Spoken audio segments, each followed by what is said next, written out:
이재명 대표님, 우리 함께 합시다. 횡재세. 주말 사이에 더불어민주당이 은행 상생기여금 제도로 도입하려는 은행 횡재세가 당내 의원들의 반대로 법안 통과가 어렵다는 소식이 들려왔습니다. 이재명 당대표, 홍익표 원내대표를 포함한 50여 명의 공동 발의로 발의됐고, 민주당의 당론으로 은행 횡재세를 도입하겠다는 것이 지난 2주 동안 언론의 주요 뉴스였습니다.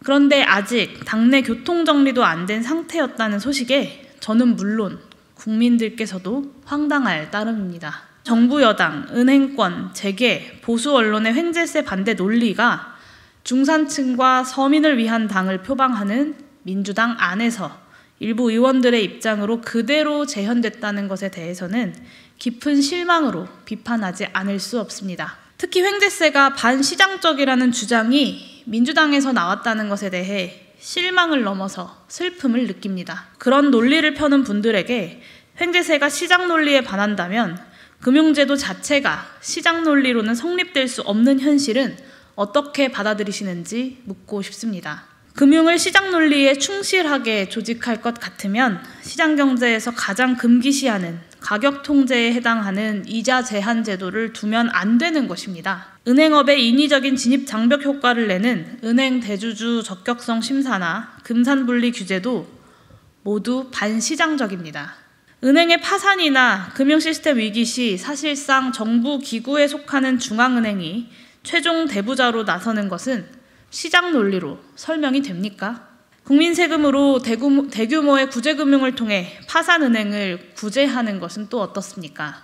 그렇게 시장 원리주의적 입장에 충실하다면 윤석열 정부의 느닷없는 공매도 금지에 대해서도 적극 반대하셨어야 논리적 일관성이 있는 것입니다. 제가 위에서 예로 든, 앞에서 예로 든 금융제도의 규제적 성격들은 금융시장이 제대로 작동하기 위해서 원리상으로는 반시장적인 규제들을 동반할 수밖에 없다는 것을 보여줍니다. 지난 수십 년 동안 금융규제 완화가 줄기차게 진행됐음에도 은행업이 여전히 규제 산업으로 남아있는 것이 이를 보여줍니다. 따라서 은행 횡재세는 귀에 걸면 귀걸이, 코에 걸면 코걸이 식의 시장 논리가 아니라 사회경제적 필요성이나 부작용의 크기를 따져서 결정하면 될 일입니다.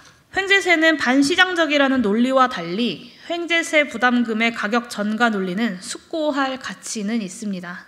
은행의 상생기여금을 부담시켜도 은행이 그 부담분을 가산금리로 전가해버릴 수 있다는 비판이 지난 금요일 민주당 횡재세 전문가 간담회에서 진지하게 논의되었다고 합니다. 먼저 말씀드리면 가격 전가 논리는 횡재세의 반대 근거가 아니라 횡재세 입법 시 반드시 고려해야 할 사항입니다. 우선 저는 세금이나 기여금 등 공적 부담금을 가격에 전가시킬 수 있다는 것 자체가 시장 실패를 가리킨다는 점부터 지적하겠습니다.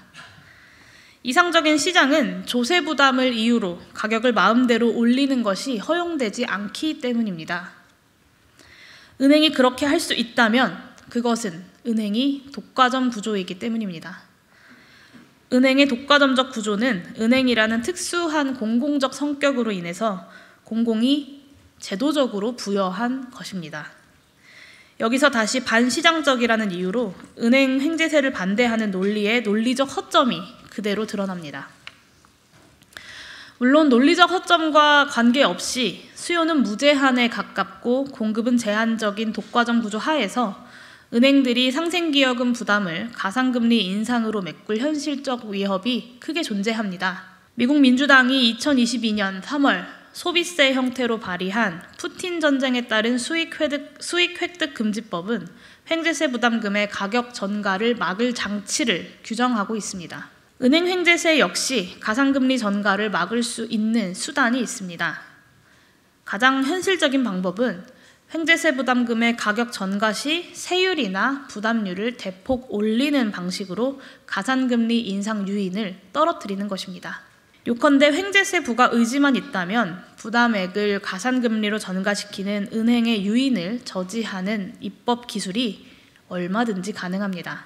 민주당 내 은행 횡재세 반대의 또 다른 근거로 제시된 채무조정 우선은 아주 빈약한 반대론입니다. 한국의 은행들이 모럴 해저드 논리에 집착해서 개인회생 등 채무조정 절차에서 대출기관으로서 책임을 도외시한다는 것은 주지의 사실입니다. 하지만 금융차주의 권익을 강화하는 채무조정 절차의 개혁은 기본적으로 은행이 아니라 국회가 결단해야 할 입법 과제에 속합니다. 파산자에 대한 과도한 작업 제한의 완화, 법원 채무조정 절차의 신속 간소화, 채무조정 절차에 들어간 임대주택 거주 채무자의 주거권 보장 등이 바로 그런 과제에 속합니다. 은행이 국회 입법 과정에 협조할 수는 있습니다. 그러나 기본적으로 은행의 애걸복걸에서 얻어낼 수 있는 정책들이 아니고 은행과 채무자, 은행과 금융약자들 사이의 이해관계를 합리적으로 조정해야 하는 국회가 최종 결단을 통해 해결해야 할 입법 과제입니다. 채무조정제도 개혁과 은행 횡재세 도입은 우선순위를 놓고 다퉈야 하는 경합적 정책도 아닙니다. 도대체 왜 하나만 우선해야 합니까? 민주당 지도부에 대한 쓴소리 한마디 하고 마치겠습니다. 특정 정책 입장에 대한 반대는 당연히 있을 수 있고 대통령 1인이 지배하는 정당보다 반대 목소리가 자유롭게 터져나오는 게 민주주의 정당의 모습일 것입니다. 하지만 은행 횡재세는 현재 민주당의 당내 민주주의 차원을 넘어서 대외적 정체성 문제가 됐음을 인식해야 합니다. 떠들썩하게 은행 횡재세 추진한다고 온 국민들에게 홍보해놓고 일부 당내 반대로 상임위 통과조차 어렵다는 소식은 민주당의 개혁 역량에 대한 불신을 야기시킬 중차대한 사안입니다. 금융약자, 경제적 약자 국민들보다 은행과 금융시장 눈치를 더 보는 정당이 은행 횡재세 하나 당론으로 밀어붙이지 못하는 정당이 이 가공할 위기를 돌파할 개혁 역량에 대해서 국민들에게 과연 신뢰를 드릴 수 있겠습니까? 그러니 더불어민주당 이재명 대표에게 제안합니다. 국민이 바라는 이재명 대표의 모습답게 합시다, 횡재세. 저 용해인과 기본소득당은 횡재세 도입을 위해 최선을 다해 협력하겠습니다.